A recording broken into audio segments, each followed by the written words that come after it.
नमस्कार मित्रांनो, तर स्वागत आहे तुमचं किरोशा नर्सिंग अकॅडमीमध्ये. तर आज आपण एक अत्यंत महत्त्वाचा जो गव्हर्नमेंट ऑफ महाराष्ट्राचा GR आलेला आहे, त्या जो GR आहे हा आगामी होणाऱ्या DMER अधिपरिचारिका भरती परीक्षेसाठी आलेला आहे. काही महत्त्वाच्या गोष्टी ज्या आहेत ह्या चेंज करण्यात आलेल्या आहेत, तर त्या आपण आज या व्हिडिओमध्ये बघणार आहे. तर हा GR महाराष्ट्र शासन राजपत्र असाधारण भाग 4 मध्ये आलेला आहे. याची PDF आपल्या व्हॉट्सअप ग्रुपवर अवेलेबल असणार आहे. तर हा GR जो आहे हा बुधवार 11 जून 2025 रोजी आला होता आणि हा GR जो आहे महाराष्ट्र राज्य शासन यांचे राज्यपाल यांच्याद्वारे हा GR पारित करण्यात आलेला आहे. तर या GR मध्ये जे अधिपरिचारिका गट क चे सेवा नियम आहेत, यामध्ये काही महत्त्वाच्या बदल करण्यात आलेले आहेत.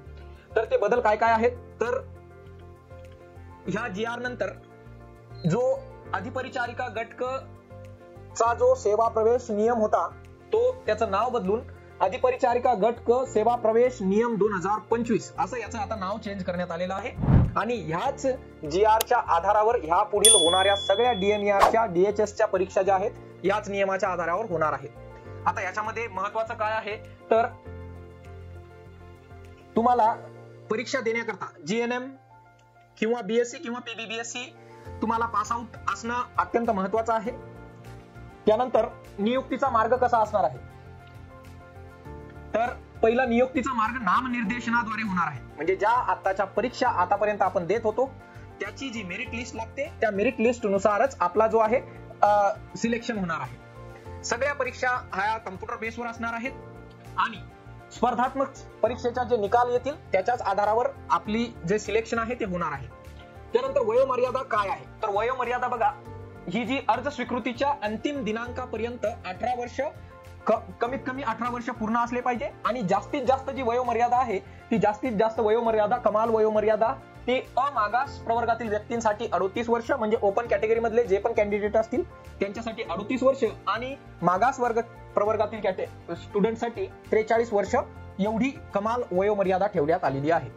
त्यानंतर किमान शैक्षणिक अर्हता म्हणजे कमीत कमी तुमचं एज्युकेशन काय पाहिजे, तर GNM BSc किंवा PBBSc तुम्ही पास आउट पाहिजे. सोबतच तुम्हाला व्हॅलिड महाराष्ट्र शासनाचं रजिस्ट्रेशन सर्टिफिकेट पाहिजे. म्हणजे आपलं जे महाराष्ट्र नर्सिंग काउन्सिलचं व्हॅलिड रजिस्ट्रेशन सर्टिफिकेट तुम्हाला असणं तुमच्याकडे गरजेचं आहे. त्यामध्ये आता हे जे मी तुम्हाला रेड मध्ये केलेलं आहे, तर ते रेड अतिशय धोक्याचं आपल्यासाठी झालेलं आहे या ठिकाणी. का बरं, कारण की सर आता होणाऱ्या DMER DHS परीक्षेमध्ये तुम्हाला 80-20 जो की एम्स मध्ये रूल लागू झालेला आहे, हा सेम रूल या ठिकाणी महाराष्ट्र शासनाने सुद्धा 80-20 चा रूल या ठिकाणी लागू केलेला आहे. जर तुम्हाला खरंच याचा निषेध असेल तर कमेंट मध्ये तुमच्या प्रतिक्रिया जरूर कळवा की आपण यासाठी काय करू शकतो आणि आपण जास्तीत जास्त महाराष्ट्र शासनाला याचा विरोध करूया. त्यानंतर महाराष्ट्र परिचर्या परिषदेचं आपल्याकडे रजिस्ट्रेशन सर्टिफिकेट असणं गरजेचं आहे. त्यानंतर महाराष्ट्र परिचर्या परिषद अधिनियम 1966 व भारतीय म्हणजे इंडियन नर्सिंग काउन्सिल 1947 च्या अंतर्गत आपली जी शैक्षणिक अर्हता ही पूर्ण पाहिजे. त्यानंतर दूरस्थ शिक्षणाद्वारे म्हणजे जर तुम्ही ओपन युनिव्हर्सिटी किंवा डिस्टन्स एज्युकेशन घेऊन जर तुमची नर्सिंग परीक्षा पास केली असेल तर तुम्ही ह्या सिलेक्शन यादीमध्ये तुमचं नाव येणार नाही. अत्यंत महत्वाचं आहे. ओपन युनिव्हर्सिटी मधून ज्यांनी GNM किंवा BSc केलेला आहे त्यांना ह्या परीक्षेमध्ये तुम्ही मेरिट मध्ये आल्यानंतर सुद्धा तुम्हाला प्रवेश मिळणार नाही, सेवामध्ये प्रवेश मिळणार नाही तुम्हाला. ओके, त्यासाठी या ठिकाणी क्लिअर लिहिलेलं आहे. ओके, परीक्षा विधीन कालावधी म्हणजे तुमचं जे ट्रेनिंग पिरियड जो आहे हा 1 वर्षाकरता केला आहे. पहिला तो 2 वर्षाकरता होता, आता तो 1 वर्षाचा परीक्षा विधी कालावधी तुम्हाला देण्यात आलेला आहे. यासोबतच अत्यंत महत्वाचं म्हणजे की तुम्ही मराठी आणि हिंदी परीक्षा म्हणजे 10वी मध्ये तुम्हाला मराठी विषय आणि हिंदी विषय असणे महत्वाचं आहे. तो जर तुम्हाला तुमच्याकडे नसेल तर त्याच्यासाठी पर्याय म्हणून महाराष्ट्र शासनाने तुम्हाला 6 महिन्याचा कालावधी देण्यात आलेला आहे आणि त्यामधून तुम्ही मराठी किंवा हिंदीची परीक्षा पास करून तुम्हाला त्याचं प्रमाणपत्र 6 महिन्याच्या कालावधीमध्ये जमा करावं लागेल. त्यानंतर जर असं नाही केलं तर काय होईल, तर असं नाही केलं तर तुमची पदोन्नती रोखल्या जाईल. त्यानंतर तुमची जी वार्षिक वेतनवाढ आहे म्हणजे जे इयरली इन्क्रीमेंट होतं हे इन्क्रीमेंट होणार नाही. त्यानंतर संगणक अर्हता प्रमाणपत्र प्रत्येक अधिपरिचारिकेला सेवा नियम किंवा सेवेमध्ये प्रवेश करताना MSCIT चं सर्टिफिकेट असणं जरुरी आहे.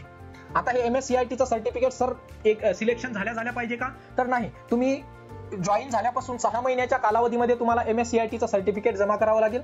सोबतच जर तुमचं कास्ट सर्टिफिकेट असेल तर त्याची व्हॅलिडिटी सुद्धा जर तुमच्याकडे नसेल तर तुम्ही काढून घ्या, किंवा तुम्ही सेवेमध्ये जॉईन झाल्यापासून 6 महिन्याच्या आत तुम्हाला हे सर्टिफिकेट जमा करावं लागेल.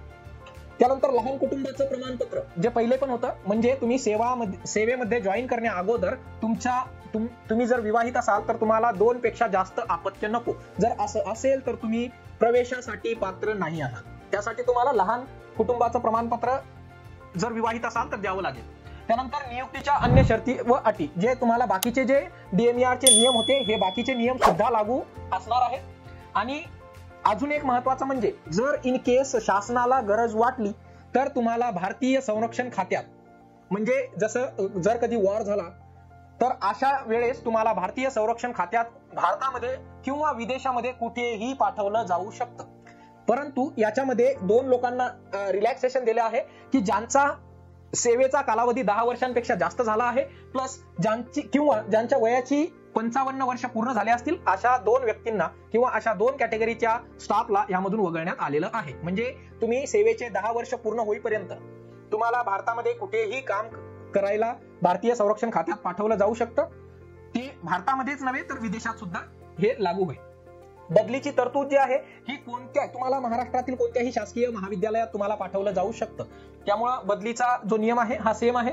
ठीक आहे, तर हा जो महत्वाचा GR आहे, परंतु ह्याच्यामध्ये जे 80-20 रेशो केला आहे, तर ह्याच्या ज्या पण तुमच्या प्रतिक्रिया असतील या सगळ्या प्रतिक्रिया तुम्ही कमेंटमध्ये जरूर सांगा की आपण याच्यासाठी काय करायला पाहिजे. जर व्हिडिओ आवडला असेल आणि अशाच नवनवीन व्हिडिओच्या अपडेट मिळवण्यासाठी तुम्ही चॅनलला लाईक करायचं आहे, सबस्क्राईब करायचं आहे आणि बेल आयकॉन प्रेस करून ठेवायचं आहे. धन्यवाद.